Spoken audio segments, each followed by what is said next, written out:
पूज्य मसीह की मेरे प्रिय भाई बहनों, आज हम सीखेंगे कि बाइबल स्वतंत्र होने के विषय में क्या कहती है और देश के बारे में क्या कहती है। कुछ पदों को देखेंगे। भजन संहिता अध्याय 118 पद संख्या 5। मैंने सकेती में परमेश्वर को पुकारा, परमेश्वर ने मेरी सुनकर मुझे चौड़े स्थान में पहुंचाया।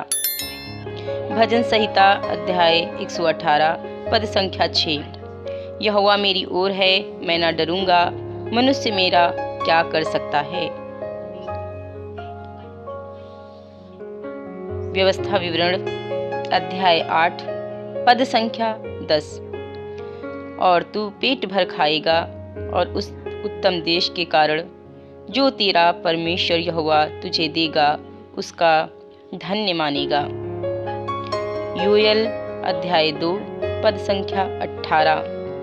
तब यहोवा को अपने देश के विषय में जलन हुई और उसने अपनी प्रजा पर तरस खाया। गलातियों अध्याय 5 पद 1। मसीह ने स्वतंत्रता के लिए हमें स्वतंत्र किया है, सो इसी में स्थिर रहो और दासत्व के जुओं में फिर से ना जुतो। पहला पत्रस 2 अध्याय 16 पद। और अपने आप को स्वतंत्र जानो, पर अपनी इस स्वतंत्रता को बुराई के लिए आड़ ना बनाओ, परंतु अपने आप को परमेश्वर के दास समझकर चलो। रोमियो 8 अध्याय उसका 21 पद। कि सृष्टि भी आप ही विनाश के दासत्व से छुटकारा पाकर परमेश्वर की संतानों की महिमा की स्वतंत्रता प्राप्त करेगी। पहला कुरिन्थियों 7 अध्याय उसका 22 पद। क्योंकि जो दास की दशा में प्रभु में बुलाया गया है वह प्रभु का स्वतंत्र किया हुआ है, और वैसे ही जो स्वतंत्रता की दशा में बुलाया गया है वह मसीह का दास है। यशायाह 61 अध्याय पद संख्या 1। प्रभु यहोवा का आत्मा मुझ पर है, क्योंकि यहोवा ने सुसमाचार सुनाने के लिए मेरा अभिषेक किया और मुझे इसलिए भेजा है कि खेदित मन के लोगों को शांति दूं, कि बंधुओं के लिए स्वतंत्रता का और कैदियों के लिए छुटकारे का प्रचार करूं। यूहन्ना 8 अध्याय पद संख्या 32। और सत्य को जानोगे और सत्य तुम्हें स्वतंत्र करेगा। रोमियो अध्याय 6 पद संख्या 20। जब तुम पाप के दास थे तो धर्म की ओर से स्वतंत्र थे। यूहन्ना अध्याय 8 पद संख्या 36। सो यदि पुत्र तुम्हें स्वतंत्र करेगा तो सचमुच तुम स्वतंत्र हो जाओगे। व्यवस्था विवरण अध्याय 19 पद संख्या 10।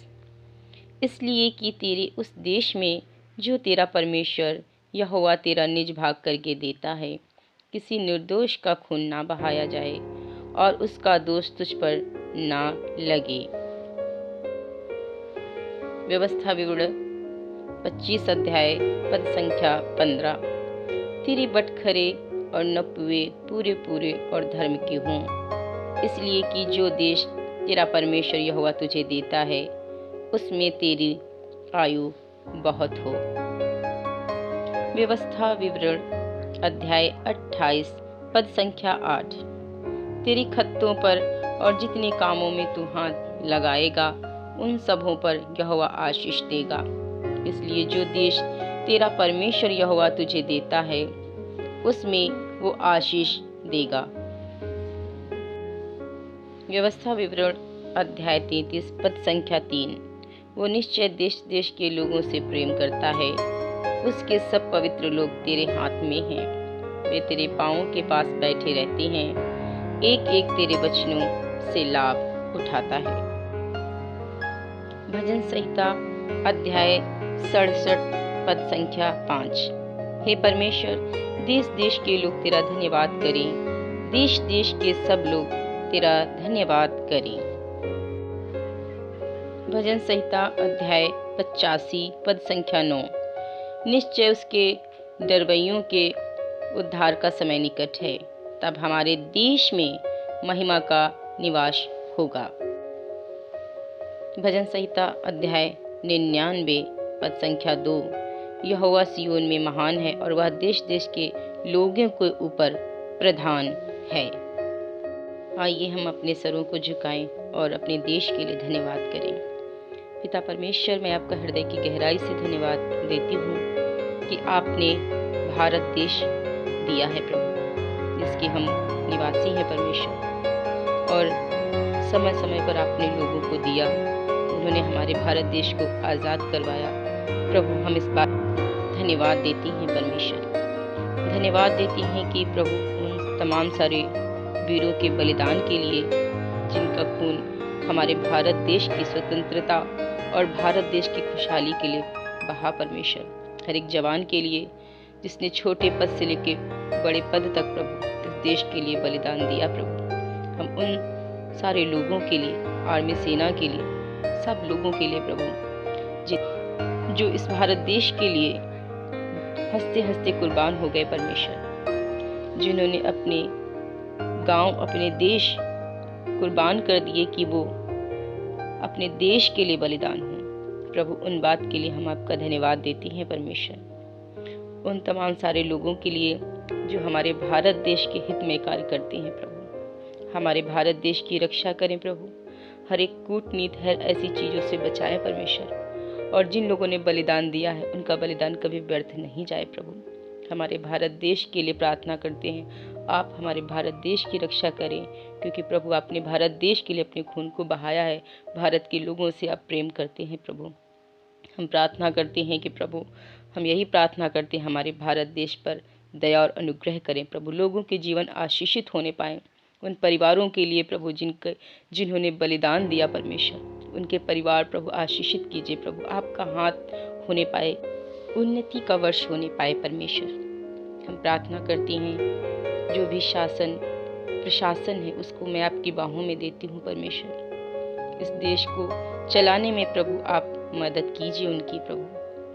हमारे देश के जो भी राजनेता लोग हैं प्रभु, उनको बुद्धि और समझ दीजिए कि प्रभु वो देश का संचालन सही से करने पाए पवित्र प्रभु। हम प्रार्थना करते हैं कि परमेश्वर, आपका वचन कहता है कि आप ही बुद्धि के स्रोत हैं प्रभु। हम प्रार्थना करते हैं कि प्रभु अपने भारत देश की उन्नति के लिए प्रार्थना करते हैं प्रभु। तमाम सारी अकाली और प्रभु बेरोजगारी के लिए प्रार्थना करते हैं कि इस भारत देश से खत्म होने पाए प्रभु। हमारी यही प्रार्थना है कि परमेश्वर हर एक नागरिक को प्रभु, चाहे वो कितना आम हो, चाहे वो जितना भी रिच हो प्रभु, हर एक को प्लस कीजिए प्रभु, और हर एक के हृदय में अपने भारत के लिए प्रेम होने पाए, अपने देश के लिए प्रेम होने पाए प्रभु। हमारी यही प्रार्थना है प्रभु, हर एक नौजवान के लिए, हर एक आर्मी ऑफिसर्स के लिए प्रभु, हर एक प्रभु प्रार्थना सेना में तैनात हर सिपाही के लिए, हर एक नागरिक के लिए मैं आपका धन्यवाद देती हूँ प्रभु। हम प्रार्थना करते हैं कि प्रभु आप ही के बाहों में देती हूँ, आपसे ही प्रभु इसकी रक्षा के लिए प्रार्थना करती हूँ प्रभु। इस प्रार्थना को सुनिए और ग्रहण करें। आमीन। प्रभु आपको इस वचन के द्वारा, इस प्रार्थना के द्वारा बहुत आशीष दे। सबको जय मसीह की।